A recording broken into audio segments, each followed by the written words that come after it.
what would you say is the why of what you do? And what were some of the stories that pertain to your why? I'd love to hear those. The why. The why is change. It has changed quite a bit over the years. But when it started, it used to be money, money, money, make a living. Now it's helping others. And I don't know if I mentioned this last time, but there's a really good book out there by Bob Berg. And I can't remember the name of it, but I know it's The Go Giver. That's what it is. And it's all about giving. And every great person I've had the opportunity to speak to, they've all said, if you give other people enough things that they want, you will get everything that you want in life. Yes. So that's kind of the why right now, and it does come to fruition. Yeah. Thank you for sharing that. So, sh- talk to me about some of the stories that have maybe solidified your why or added to your why or changed your why, because you mentioned it has changed and transformed over the years. And I also been in those shoes where uh, like early in the stages you're like, I want to just provide and like, and the money effects, and I want to have investments and all those things going on. And as you learn, as you grow, um, you see the your inability as a leader to grow, and you said, oh, maybe money is not the main thing, maybe the focus should be something else and money will follow. Yeah, yeah. Well, yeah. Well, when I started in this business, I was in my early 20s, and I basically just got with two people that were creating brochures back in the day. Okay, brochures and photography. And over a period of 10 years, I built it up to a really substantial business. And then I was doing dumb things. I was just doing partying too much. We were doing going out all the time, buying new whatever. And God, higher power, whatever you'd like to call it, gives you nudges. And it started with very simple nudges, and then it became a shove. And when it became a shove, I went bankrupt and everything crashed and burned. Everybody took all my business. And I was sitting there scratching my head trying to figure out what to do. Um, and then, I tried working for other people for a couple of years. No go. It was like two bosses coming into a it wasn't working. So I realized I needed to get back into my own business and do the same thing again from scratch. And it was a hard lesson. It stung, but I grew the right way after that. And that's what made a big difference in my life. Um, and a lot of things in between there. There substance abuse, alcohol, all took their toll, over time. But then until you really clean up and look back and go, wow, all right, this is my life. The people that love me are still with me. Now what? So, and things got much brighter very quickly. Thank you for sharing that. Mhm. um, I bet during those times, and you also mentioned that you did the things the right way this time after going bankrupt and learning the lessons. So what were some of the lessons that you learned and what held you back? And I bet that's I think would have taken you less time now to do what you did earlier, because you didn't make the mistakes you did last Yeah, time, at least some of them. right. Yeah, So one of the main ones, if I were to go back and talk to my 20-year-old self, is when you get your money, don't spend it right away. Squirrel away uh, enough for anything so you can have anything, nothing, whatever happens, you've got it covered. And that's one thing I know. I remember vividly. I had two partners, and we took out a loan for $100,000 back in the '90s, and we all bought $5,000 desks. Really? Dumbest thing I could ever do. I still have the desk. It's up in my garage. Beautiful desk, but it's sitting in the garage as a doorstop. And you know what? I never paid it off.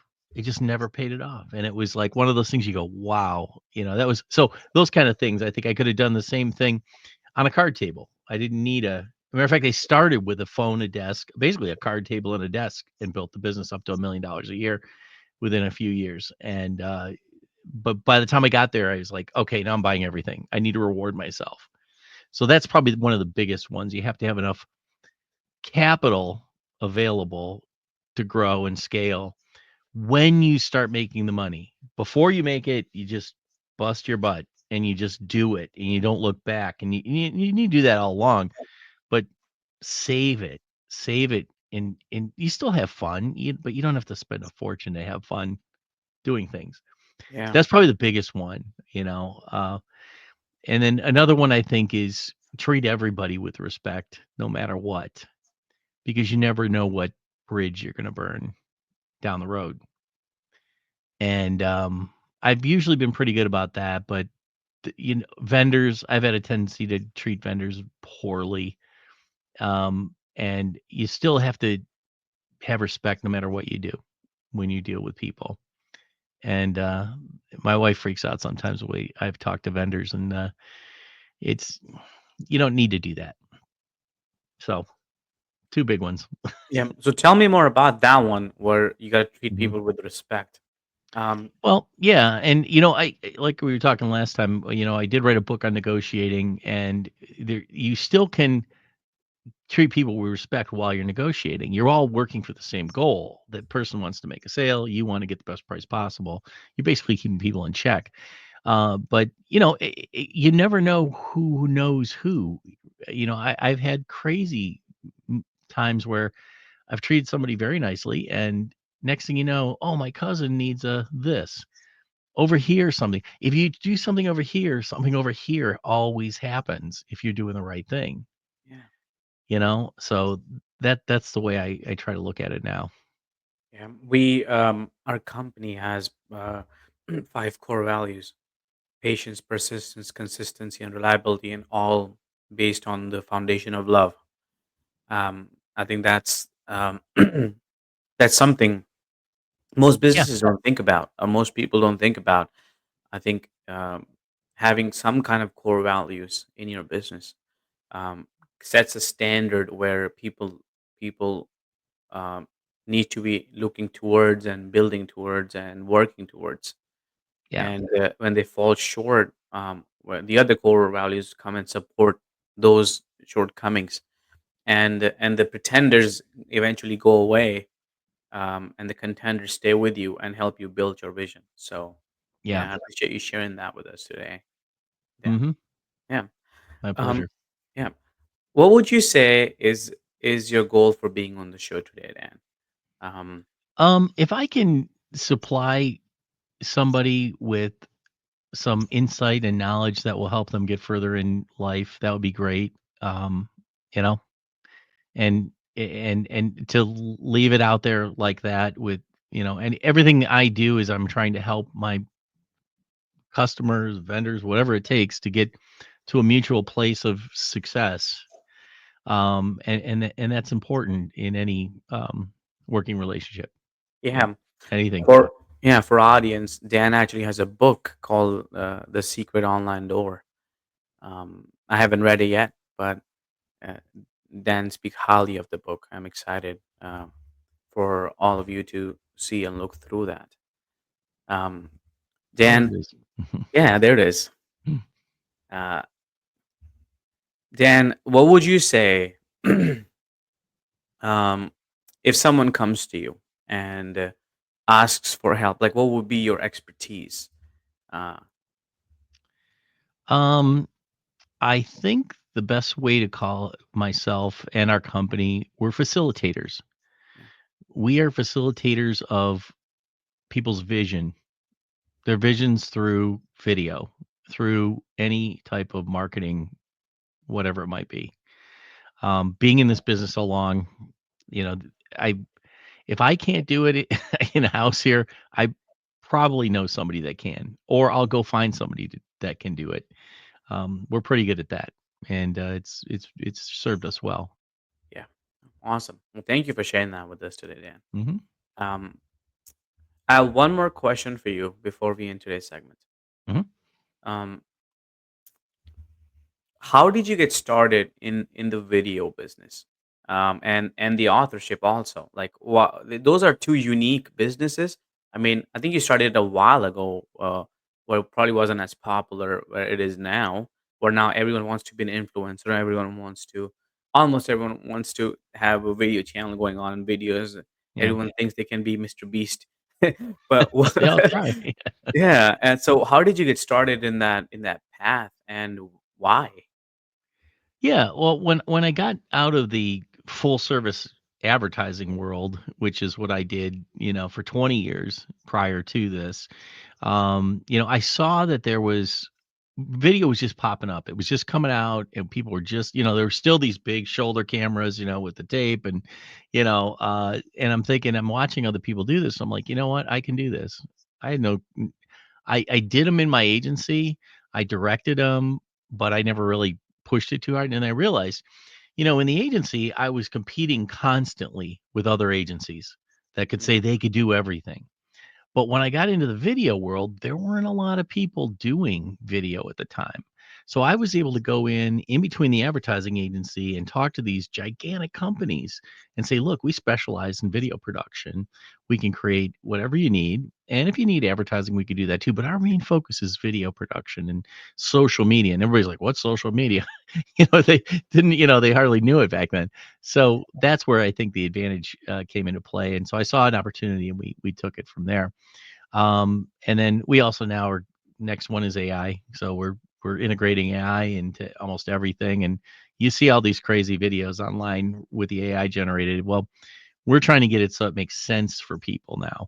So you can make these little 5-second segments that are like, that's interesting. I didn't know we could do that. But being able to utilize that for business, that's a real goal for us right now. So we're just doing all the research, and that's like the next level, as well as podcasting. Author, moving on to that, that was with my first book was with, Tom Hopkins. He's a sales legend, sold millions and millions of books. But I reached out online to him on LinkedIn, and I said, "You know what? I've been using your closing techniques for forever, and then all of a sudden I'm starting to use them online, and they're working exactly like they were when we were doing in person." And, lo and behold, he reached back to me. He says, "You know what? I'm gonna put my vice president on this, to have her get back to you and you guys talk." So I reached out to her. She got back to me, and, she said, "We like the concept. You're utilizing our services in this new medium of online services." So she says, let's see what we can do." So month went by, didn't think anything of it. I thought that was nothing. And she says, "I got to tell you, we ran this by one of our publishers, and they're ready to go. We're going to publish it. We're going to take care of it, everything." Boom. I'm an author. I never wrote anything. I probably got D's in English. I was terrible in English, but that wasn't important because they had a whole crew of people that helped write the whole thing. It's just having the wherewithal and overcoming the fear of reaching out to that person is what put me in a whole different trajectory. So, I did a brain dump, I sent everything to them, they helped me write the whole thing. 9 months later, it's a bestseller. So, I became a best-selling author within 9 months. Co-author, I guess, with Tom, and then I wrote 5 since then I've written 5 books, and they're all in business and marketing and things of this nature. Thank you for being here today. I'm really happy that you tuned in to Vision Pros Live. I'm looking forward to seeing your reactions as these episodes continue to move forward. This is going to get more and more fun. We'll have more and more engagement as well. We'll invite people to participate in the show. And thank you for giving us your time and attention. Have an excellent time building out your vision and becoming a Vision Pro yourself.